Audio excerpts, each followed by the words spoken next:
آج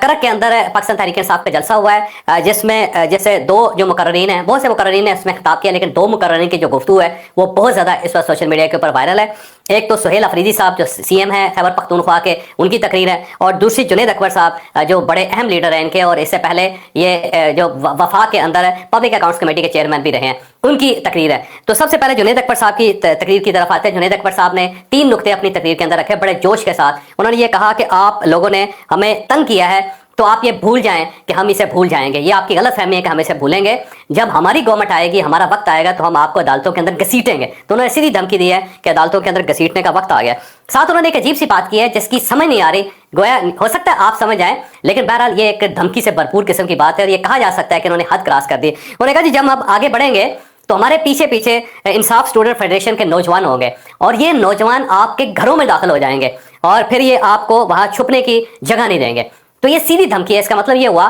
کہ جب یہ لوگ خیبر پختونخوا سے نکلیں گے، یہ راولپنڈی اسلام آباد کی طرف آئیں گے، تو ان کے پیچھے جو نوجوان ہوں گے ان کا یہ ایجنڈا ہوگا کہ راستے میں جتنے بھی گھر ہیں یا جو اہم لوگوں کے گھر ہیں یا افواج پاکستان سے منسلک متعلقہ جو لوگ ہیں ان کے گھروں کے اندر انہوں نے داخل ہونا ہے۔ تو ایک نئی قسم کی بات کر دی ہے جو ظاہر آبجیکشنیبل بھی ہے، ساتھ ساتھ اس کے اندر ایک دھمکی بھی چھپی ہوئی ہے۔ اب ریاست اس کے اوپر کیا رد عمل ظاہر کرتی ہے، یہ ایک بڑا اہم نقطہ ہے، اور مجھے لگتا ہے کہ گورنمنٹ کی طرف سے اس کا رسپانس آئے گا۔ اس کے ساتھ ساتھ سہیل افریدی صاحب کی جو تقریر تھی وہ بھی بہت آبجیکشنیبل تھی۔ اس میں 2-3 تو ایسے پوائنٹ ہیں جسے سننے کے بعد کانوں کو یقین نہیں آتا کہ یہ ایک سی ایم کہہ رہے ہیں۔ تو ایک تو انہوں نے کہا کہ معدنیات جو ہیں خیبر پختونخوا کے اندر سے جو نکل رہی ہیں اس کے اوپر ہمارا حق ہے، ہم جس کو مرضی چاہیں گے دیں گے، اور جس سے چاہیں گے یہ معدنیات واپس لے لیں گے، چھین لیں گے۔ اب سوال یہ ہے کہ اگر معدنیات آپ کی، اس میں کوئی شک نہیں ہے کہ جن علاقوں سے نکلتی ہیں معدنیات سب سے پہلے ان لوگوں کو فائدہ ہونا چاہیے، لیکن اگر آپ یہ سمجھتے ہیں کہ آپ اتنے کاریگر ہیں، آپ اتنے اہم ہیں، اتنے سمجھدار ہیں، تو اب آپ کو چاہیے تھا کہ معدنیات خود ہی نکال لیتے، آپ خود آپ کانٹریکٹ کر لیں، خود ہی آپ کھود کے معدنیات نکالیں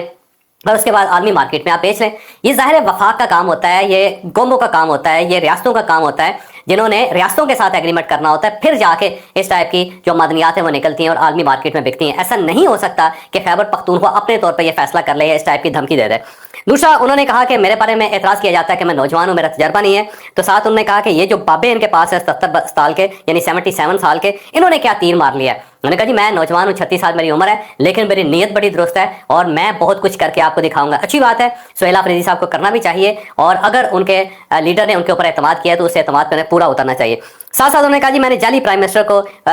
میں جب اڈیالہ جیل تھا تو جعلی پرائم منسٹر نے مجھے فون کیا تھا، اور انہوں نے مجھے مبارکباد دی تھی، تو میں نے وہ مبارکباد وصول بھی کی، اور اس کے بعد میں نے ان سے کہا کہ میں عمران خان صاحب سے ملنا چاہتا ہوں، تو میری ملاقات کا بندوبست کیا جائے۔ تو اس کے جواب میں انہوں نے پبلک سے پوچھا کہ انہوں نے کیا جواب دیا تھا، ساتھ ہی انہوں نے پھر اپنا جو پگڑی تھی وہ اتاری۔